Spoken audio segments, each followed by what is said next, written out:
Bonjour à toutes et à tous, apprentis hackeuses et apprentis hackers. Alors, aujourd'hui, on va faire un challenge. Alors, en fait, pourquoi je suis atterri sur ce challenge-là? À la base, j'ai fini le. Je pense pas l'avoir dit sur Acksize en ce premier semestre de l'année 2023. J'avais fini le ProLab APT ici. Et du coup, je vous recommande, hein, c'est vachement chouette. Bon, c'est vraiment niveau compliqué, hein, ils mettent Advanced Difficulty. Donc c'est pas pour les débutantes ni pour les débutants, c'est plutôt quand vous avez vraiment de l'expérience. Mais c'est vraiment chouette, j'ai appris plein de choses. Donc je vous recommande de jouer avec ces ProLab. Bon, par contre ils sont payants, du coup c'est un peu les mêmes genres que les endgame. Donc si vous avez pas de sous mais que vous avez un niveau suffisamment évolué, n'hésitez pas à faire les endgame qui sont vraiment chouettes aussi. Mais si vous avez un peu de sous ou si c'est votre employeur qui paye les accès au ProLab, c'est vraiment un chouette moyen pour apprendre des choses. Beaucoup mieux que les machines déjà parce que c'est carrément un environnement, c'est toute une entreprise simulée.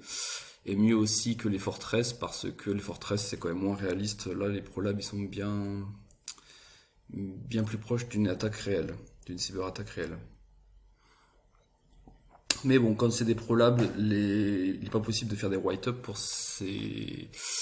parce que ça en donne derrière une certification. Donc ce ne sera pas une vidéo sur une résolution de ProLab. Donc du coup je me suis dit qu'est-ce que je vais faire ce mois-ci et je suis tombé sur une vidéo qu'on peut mettre dès à présent d'ailleurs. Une vidéo qui est de Devin, qu'on peut trouver sous le pseudo Ecos Aurora sur les réseaux sociaux. Et donc elle a fait une vidéo sur l'interception. Voilà, l'interception depuis une application Android. Elle, dans son exemple, c'était pour faire du mixing, pour une soirée, mais du coup, j'ai trouvé la vidéo intéressante. Bon, déjà, du coup, c'est pour ça que c'est elle qui illustre la vidéo du mois en tant que miniature. Et aussi, je me suis dit, quand on voit ça, on a l'impression que ça se passe facilement dans tous les cas, alors que dans certaines applications, on a du pinning, comme on appelle ça. Et donc, du coup, je me suis dit, vu que j'en parle pas souvent sur Acksize, parlons un peu de mobile et de comment bypasser du pinning. Et j'en suis donc arrivé au challenge que vous avez pu voir tout à l'heure quand j'étais dessus, le challenge pin qui est donc retired, donc on peut faire un write-up sur celui-là. Il est classé comme easy. Si vous n'avez pas d'expérience en mobile, moi je trouve que c'est pas si easy que ça. Après effectivement pour les gens qui ont l'habitude du mobile, ça se fait rapidement. Du coup, par quoi on va commencer? Donc, qu'est-ce que c'est le pinned? Alors déjà, le challenge donne pas trop de suspense, hein. Ils disent clairement que le but du jeu, c'est qu'on a une application. Donc quand on télécharge le files là, on va avoir ce fichier-là, pin.zip. Et dedans, il n'y a que deux fichiers, un APK, donc une application Android qui s'appelle Pinned, et un README. Et le README, en gros, il dit install this application in API level 29 or earlier. Voilà, donc on n'a pas plus d'indications que ça, mais on se doute que le but du jeu, ça va être de réussir à intercepter les flux pour récupérer le mot de passe qui est stocké en clair. Voilà. Alors, qu'est-ce que c'est le pinned? Ou le pinning, certificate pinning aussi on dit. C'est l'idée que quand une application se connecte, donc une application Android se connecte à Internet, si on intercepte les flux et on met son certificat dans Android, et ben l'application elle peut avoir une protection pour lui dire moi je m'en fous du certificat fourni par Android, moi je veux que le certificat que j'ai soit utilisé pour chiffrer les flux. Donc je vais te faire un petit rappel quand même sur TLS, le chiffrement des flux. Donc TLS pour Transport Layer Security. Donc c'est un protocole de sécurisation des échanges par réseau informatique très très utilisé sur Internet. Et donc en TLS, je pense que vous savez déjà quand même, hein, ça c'est assez basique. Donc il y a un certificat côté serveur avec une clé publique. On utilise cette clé publique pour chiffrer et comme ça le serveur est sûr que les flux ils sont bien pour lui.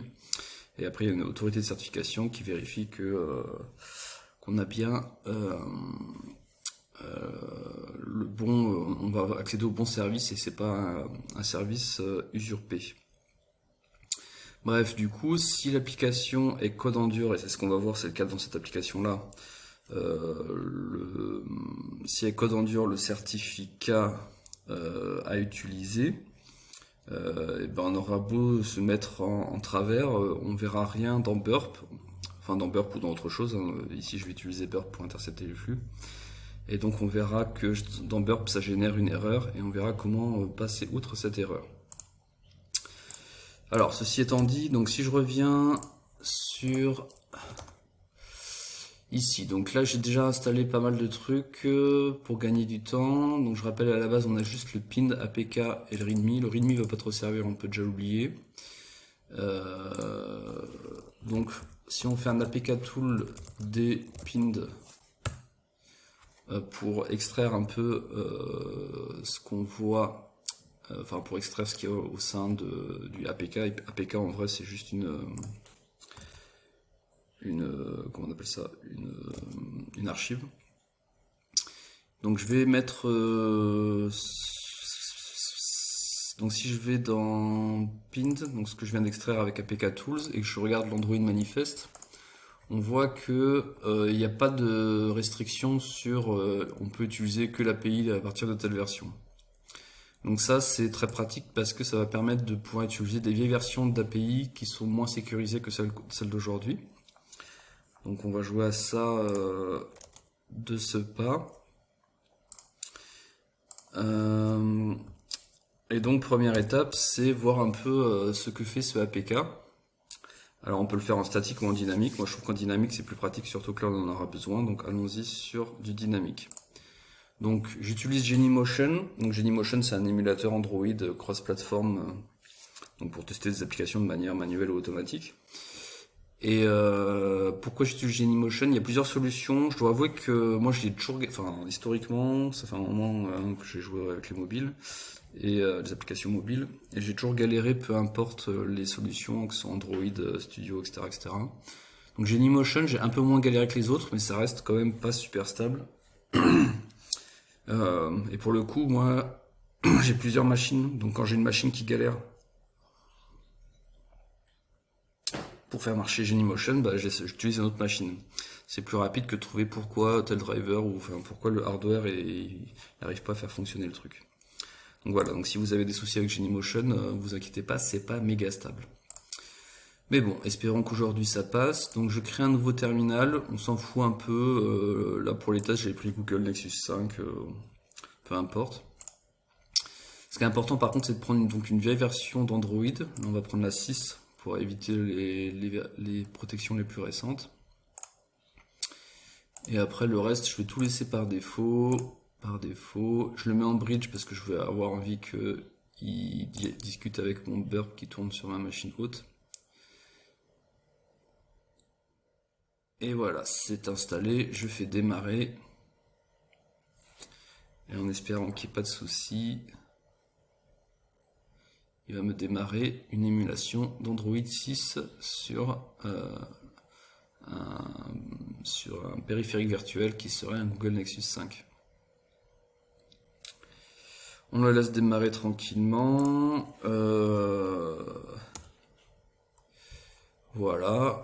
Ensuite, c'est relativement simple pour installer l'application là-dedans. Il suffit de glisser, déposer le APK. Je prends pin, je balance là-dedans. transfère le fichier et le lance. Et voilà, on voit une interface qui correspond à ce qui était dit dans l'intitulé du challenge, à savoir, il y a un login mot de passe qui est stocké par défaut, et nous on voudrait récupérer le mot de passe. Donc quand je fais login, on voit que il se passe rien, donc on peut pas voir ce qu'il y a comme mot de passe ici. Alors, une fois qu'on a fait ça, regardons un peu de manière statique ce qui se passe dans cette APK. Donc je vais utiliser JADX, je ne sais plus si j'ai déjà fait sur Acksize, donc pour rappel JADX, c'est un décompileur qui convertit donc du DEX en Java. Donc je le lance depuis la ligne de commande par exemple, bash bim boom. Là je fais open file, je vous ramène la fenêtre, donc j'ouvre le pin APK, donc il le décompile. Et donc là, évidemment, pour que la vidéo soit pas trop longue, je vais aller directement sur le code intéressant. Vous auriez besoin de passer un peu plus de temps sur cette analyse statique de l'application APK pinned. Donc là, ce qui est intéressant, c'est dans example pinned main activity. On a dans cette main activity différentes fonctions. Et on voit, quand on simplement lisant le code, que la requête post qui nous intéresse, elle est dans la fonction x.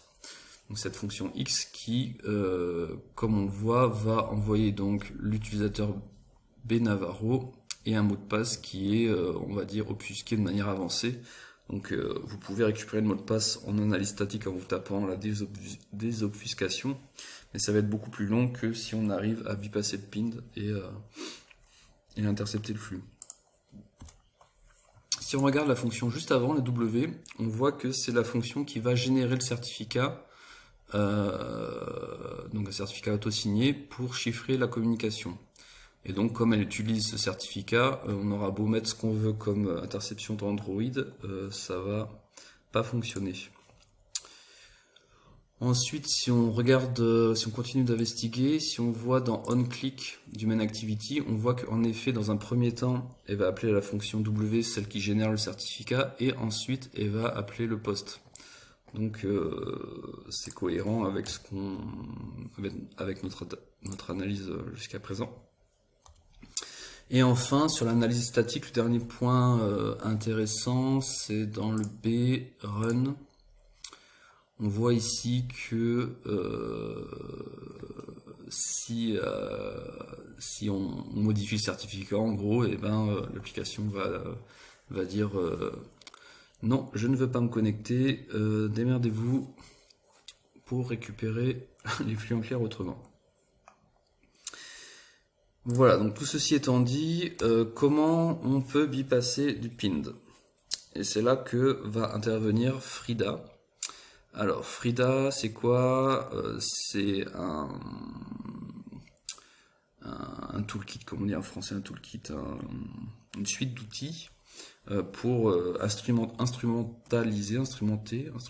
du code dynamique. Donc ça va pas vous parler trop si je dis ça, mais en gros, c'est la possibilité d'injecter des bouts de code JavaScript ou même notre propre librairie dans une application native. Alors Frida, c'est vraiment multiplateforme, c'est-à-dire qu'on va pouvoir cibler du Windows, du Mac, du Linux, de l'iOS, de WatchOS, tvOS, Android, FreeBSD, et j'en passe.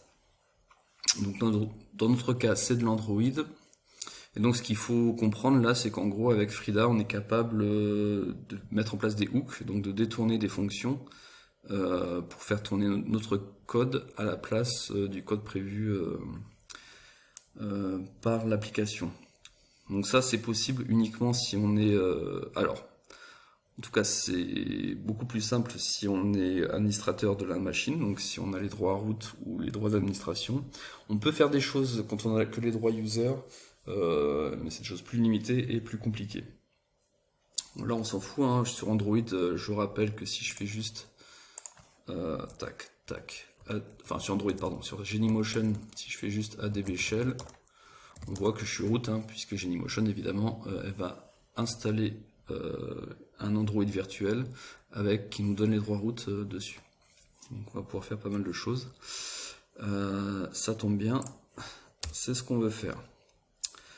Donc la première chose à faire, c'est de pusher, donc d'envoyer sur notre émulateur Android, enfin sur notre Android émulé pour être plus précis, Frida, le serveur Frida, avec lequel on va interagir et avec lequel on va envoyer des détournements de fonctions.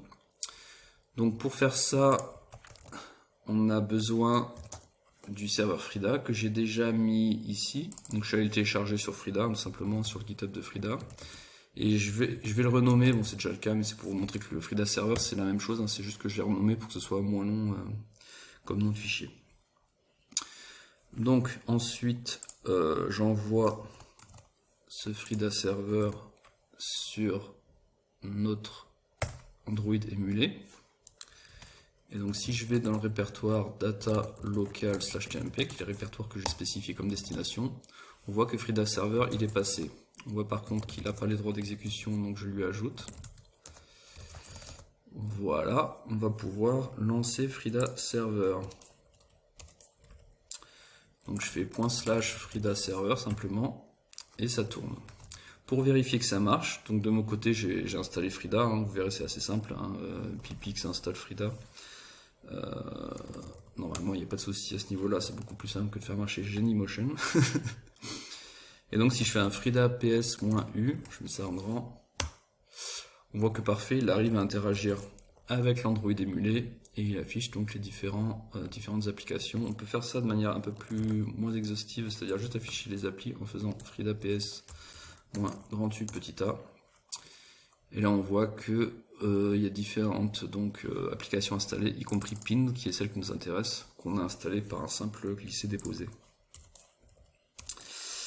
Alors, prochaine étape, configurer Android pour passer par notre burp.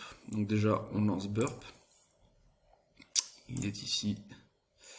Community, ça suffira. Hein. Si vous avez burp pro, c'est mieux, mais là, c'est pas nécessaire pour ce challenge.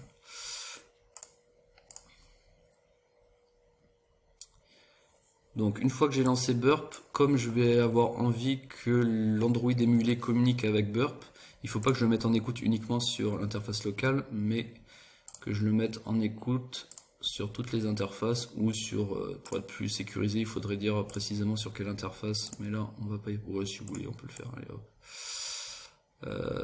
En vrai, je sais plus laquelle c'est, donc on va pas s'emmerder. On va mettre all, on est sûr de pas se tromper. Ok. Donc une fois que j'ai fait ça, on voit bien que j'écoute sur toutes les interfaces. Ça c'est cool. Ensuite je vais avoir besoin du certificat. Donc je vais lancer burp. Ça c'est pour rappel, hein. Et si on fait un HTTP burp, ici on peut télécharger le CA-cert. J'ai déjà fait, je l'ai déjà mis dans le répertoire pin ici. Hein. On a bien le CA-cert. Et ça du coup il faut l'envoyer sur l'Android émulé. Donc je vais le faire ici. Hein. Je vais simplement faire un ADB push de la même manière qu'on avait envoyé le serveur Frida. Voilà, et si je fais un ADB shell, et que je vais dans le bon répertoire, à savoir data local temp, on a bien le cert-dir-crt. Alors je l'ai appelé comme ça parce que le script qu'on va utiliser derrière, il a besoin que ça s'appelle comme ça, hein, le certificat. Alors, une fois qu'on a fait ça, on va lancer Frida. Donc Frida, donc on a déjà lancé le serveur. Pour voir si la communication avec le serveur fonctionne, on a déjà fait un Frida PS, donc on est sûr que ça marche. Mais aussi, si ça marchait pas, vous pourriez faire un Frida LS Devices pour voir un peu avec quoi peut interagir Frida. Donc ici, ça peut être un socket, soit la machine locale, soit un socket local, soit dans notre cas, le Nexus 5 accessible avec l'ID ici. Ok, et pourquoi j'ai besoin de cet ID? Parce que cet ID va m'être utile dans la commande que je vais lancer, qui ressemble à ça. C'est une longue commande, donc on va mettre ça en gros. Donc c'est Frida. Donc Frida a plein de scripts préfaits fournis sur leur site, frida.re. Donc là ici je vais prendre un script donc fourni qui, comme son nom l'indique, est du SSL Pinning Bypass avec Frida. Donc le -d c'est pour dire que je le fais sur quel device, donc le device ici, comme on l'a pu l'identifier avec la commande frida ls device sys. Et -f c'est sur quelle application, donc nom de l'application c'est comme example.pinned. Voyons voir si ça passe. Ça a l'air d'être bon. Donc il a hooké l'application comme example.pin pour lui dire quand tu vas invoquer SSL context.init, comme on a pu le voir, c'était dans W si je dis pas de bêtises. Ici SSL context, ici get instanced. Donc quelque part par là, il doit faire un init. Et quand ce code va passer, et ben, au lieu de faire ce qui est prévu, le hook de Frida va lui faire générer autre chose, c'est-à-dire un autre certificat et pas le certificat que lui génère. Et comme ça, on va pouvoir déchiffrer les flux. Donc prochaine étape. Alors en fait, ce que je pourrais faire d'ailleurs avant de lancer Frida, on va se barrer.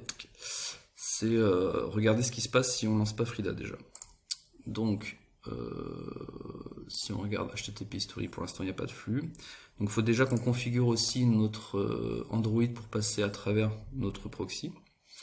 Donc pour ça, je vais aller sur Preference, Settings, pardon, Wi-Fi. Et ici, je reste appuyé plus de 2 secondes pour pouvoir modifier le réseau, avoir les options avancées et lui spécifier un proxy manuel qui dans ma configuration est 192.168.1.16 sur le port 8080. Save. Je crois que il n'y a rien à faire de plus. Save network, c'est quoi? On s'en fout. Je pense que c'est automatique. Et donc là, si je prends pinned et je fais login, il se passe rien. Pourquoi il se passe rien? On voit ici. En fait, du coup, il y a le fameux message d'erreur qui dit, je peux pas le voir en plus grand que ça, voilà, qui dit que l'application n'arrive pas à négocier la connexion TLS, puisque comme elle a généré son certificat et que Burp n'est pas le certificat serveur attendu, et ben l'application elle monte pas la connexion SSL et donc elle envoie pas sa requête post avec le flag qui nous intéresse. Donc normalement, il suffit que je lance mon Frida ici, et comme ce Frida va hijacker, donc détourner la génération du certificat SSL et mettre un certificat SSL dont on connaît la clé privée, et ben du coup ça devrait ensuite permettre de intercepter le flux dans Burp. Alors c'est parti, on réessaye. Alors je vais d'abord mettre ça pour que vous voyez ce que ça affiche au moment où on clique sur Login.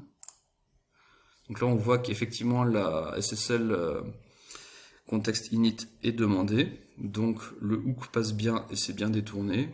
Et si on arrive dans Burp, on voit bien, parfait, la connexion, donc le post qui part avec le mot de passe qui est le flag de ce challenge, considéré comme facile. Bon, vu comme ça, c'est assez simple, mais si on ne connaît pas le mobile, il y a quand même un paquet de briques à connaître pour faire marcher tout ça. Que ce soit l'émulation. Après, si vous galérez trop avec l'émulation, vous pouvez jouer à faire ça sur un vrai smartphone Android, hein. Connecté au PC avec un USB, ça marche aussi. Voilà. Si vous voulez creuser un peu Android, il y a donc quand on a un bon niveau, c'est on va dire l'application un peu phare à analyser si vous avez des compétences dans l'analyse d'applications. APK Android, c'est Pegasus. Donc Pegasus qui était la fameuse application qui a servi à espionner un paquet de monde dans le monde. Et du coup, il y a un documentaire sympa sur Arte en ce moment. Je vais le mettre ici. Qui détaille un peu toutes les victimes et toutes les conséquences qu'a eu Pegasus dans le monde.